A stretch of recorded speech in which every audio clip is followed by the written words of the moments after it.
시청자 여러분 안녕하십니까? BOA 뉴스투데이 시작합니다. 미국 정부가 북한 등 5개 나라를 미국의 대테러 노력에 협조하지 않는 국가로 지목했습니다. 1970년대 여객기를 공중 납치하고 일본인들에 대한 납북 문제도 해결되지 않고 있다는 지적도 분명하게 명시했습니다. 첫 소식 함지하 기자가 보도합니다. 미국 정부가 대테러 노력에 협조하지 않는 국가로 지목한 나라는 북한과 이란, 시리아, 베네수엘라, 쿠바입니다. 미 국무부는 북한 등 이들 국가들이 미국의 무기 수출 통제법에 의거해 2019년 미국의 대테러 노력에 전적으로 협조하지 않은 나라로 지정됐다는 것을 미국 의회에 통보했다고 밝혔습니다. 그러면서 이번 지정은 국방물자와 서비스에 대한 판매와 수출을 금지하고 미국인들과 국제사회에 이들 나라들이 미국 대테러 노력에 전적으로 협조하지 않고 있다는 사실을 알리는 것이라고 설명했습니다. 국무부는 북한과 연관된 과거 테러 사례도 밝혔습니다. 특히 지난 1970년 적군파 요원 9명이 일본 하네다 공항에서 이륙한 일본 항공 351편 여객기를 공중 납치한 요도호 사건을 지적하며 이 사건에 관여한 4명의 일본 국적자들이 계속 북한에 있다고 설명했습니다. 당시 적군파 요원들은 한국의 승객들을 내려주고 승무원 등을 납치해 평양으로 도주한 뒤 북한으로 망명했습니다. 국무부는 또 일본 정부가 1970년대 북한에 의해 납치된 것으로 믿어지는 일본인 12명의 생사 여부를 계속 조사하고 있다면서 일본인 납치 사건도 이번 결정의 요인이었다는 점을 명시했습니다. 미국은 지난 1987년 북한의 대한항공 폭파 사건에 따라 이듬해 북한을 테러 지원국으로 지정했다가 미북 핵 합의로 2008년 해제했지만 북한 김정은 위원장의 이복형 김정남 살해 사건과 북한에 억류됐다 미국으로 돌아와 숨진 오토 원비어 사망으로 2017년 테러 지원국으로 재지정했습니다. 도널드 트럼프 대통령은 이에 앞서 한국을 방문한 뒤 국회 연설을 통해 북한의 테러 사건들을 언급했습니다. Since the so-called armistice, there have been hundreds of North Korean attacks on Americans and South Koreans. These attacks have included the capture and torture of the brave American soldiers of the USS Pueblo, repeated assaults on American helicopters, and the 1969 drowning of a U.S. surveillance plane that killed 31 American servicemen. 테러 지원국 해제 9년 만에 무역과 투자, 원조 등에 있어서 미국의 제재를 받고 세계은행과 아시아개발은행 등 국제금융기구 지원에 불이익을 받는 테러 지원국으로 재지정된 겁니다. 미북 비핵화 협상이 장기간 교착 상태로 멈춘 가운데 미국 정부의 이번 조치에 북한이 어떤 반응을 보일지 주목됩니다. BOA 뉴스 함지하입니다. 국제사회의 제재를 받고 있는 북한이 신종 코로나 바이러스 사태가 겹치면서 직면한 경제 위기 때문에 채권 발행에 나섰다고 경제협력개발기구 OECD 당국자가 밝혔습니다. 이 당국자는 그러면서 북한 정권의 이 같은 조치로 북한 정권과 이른바 돈주들 간의 갈등 양상이 일어나고 있다고 말했습니다. 김영교 기자가 취재했습니다.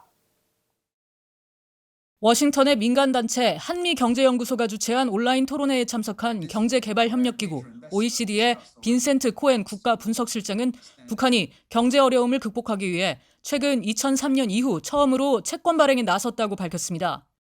북한이 외환 보유고 수치를 공개하지 않고 있지만 북한 정부의 외화 부족을 추론할 수 있다면서 국내 채권을 발행해 기업과 돈주들이 사게 하고 있다는 겁니다.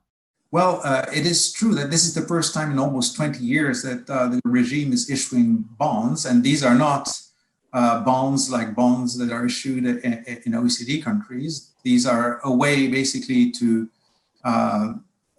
force actors, in this case enterprises and donju, to give up some of their hard currency to the regime.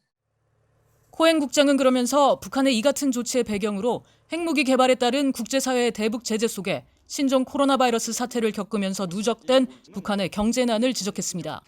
The drivers are indeed suggesting that they may be running low because North Korea needs to continue to import a number of things for its economy to survive. And it cannot export very much, so the trade balance doesn't look too good.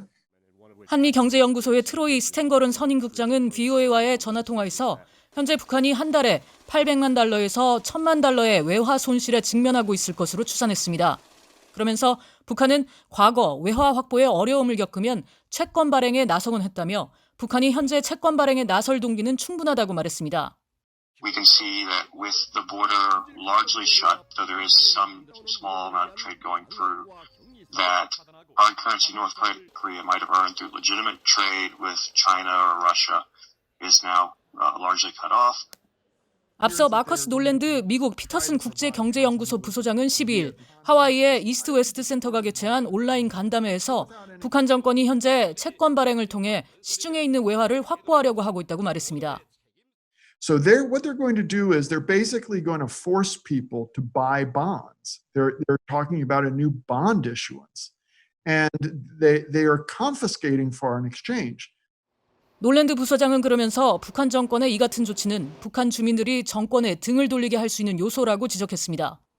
잘못된 경제 운영에 대한 불신 때문에 북한 주민들은 미국 달러나 중국 위안화 보유를 선호하는데 그 돈을 뺏어가면 주민들의 반발이 따른다는 설명입니다. 북한은 아직 공식적으로 채권 발행 여부에 대한 입장을 밝히지 않은 가운데 코엔 OECD 실장 역시 북한 정권과 북한 내 신흥 부자 계층인 돈주들 간의 갈등 양상을 지적했습니다. VOA 뉴스 김한교입니다. 남아프리카 공화국은 북한의 불법 행위 확산을 저지하기 위해 전담 금융정보분석원 설치 등 전문 인력을 배치하고 있다고 남아프리카 공화국 검찰 내 유엔 안보리 대북제재 위반 활동 담당 특수부장이 밝혔습니다. 영국의 싱크탱크인 합동군사연구소 주최로 13일에 열린 동남부 아프리카 지역의 북한 확산 금융활동 주재 세미나에서 남아프리카 공화국 검찰의 크리스 메카뎀 특수부장은 효율적인 비확산 체제 가동을 위한 관련 조치들을 이같이 설명했습니다. 또 동남부 아프리카 자금 세탁 방지 그룹의 물루큰 이르가 두발레 선임 법률 고문은 불법 금융활동을 저지하기 위한 국제 자금 세탁 방지 기구의 권고 사항을 회원국들이 국제적 수준에 맞게 실행할 수 있도록 도움을 제공하고 있다고 강조했습니다. 미국과 한국, 일본 국방당국이 12차 미한일 안보회의를 열고 북한 등 영내 안보 현안과 코로나 바이러스 공동 대응 등을 논의했습니다.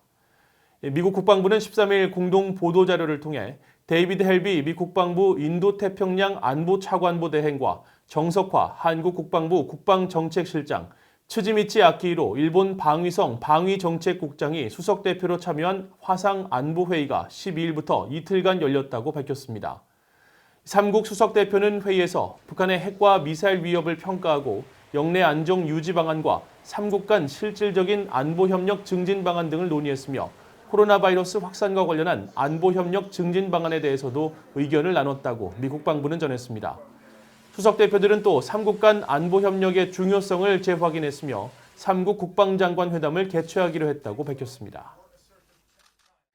북한이 신종 코로나 바이러스 방역을 위해 지난 1월 말부터 북중 접경 지역을 봉쇄한 가운데 접경 지역인 중국 지린성에서 신종 코로나 바이러스 감염자가 늘고 있는 것으로 나타났습니다. 지린성 위생건강위원회는 13일 신종 코로나 바이러스 확진자가 12일 하루 6명 발생했다고 밝혀 최근 지린성 내 감염 환자는 21명으로 늘었습니다. 지린시는 방역 통제 강화 조치를 발표하고 주거구역 단위로 전면적인 봉쇄 관리를 위해 출입 시 개인정보 등록과 체온 측정, 여객 노선, 관광버스, 화물 차량 등의 통행을 중단시켰습니다. 또 헤이룽장성과 랴오닝성 등 동북 삼성 지역에서도 지난 5일 중국 노동절 연휴 이후 코로나 바이러스 확진자가 발생한 것으로 전해졌습니다. 이상으로 VOA 뉴스투데이를 마칩니다. 시청해주신 여러분 고맙습니다.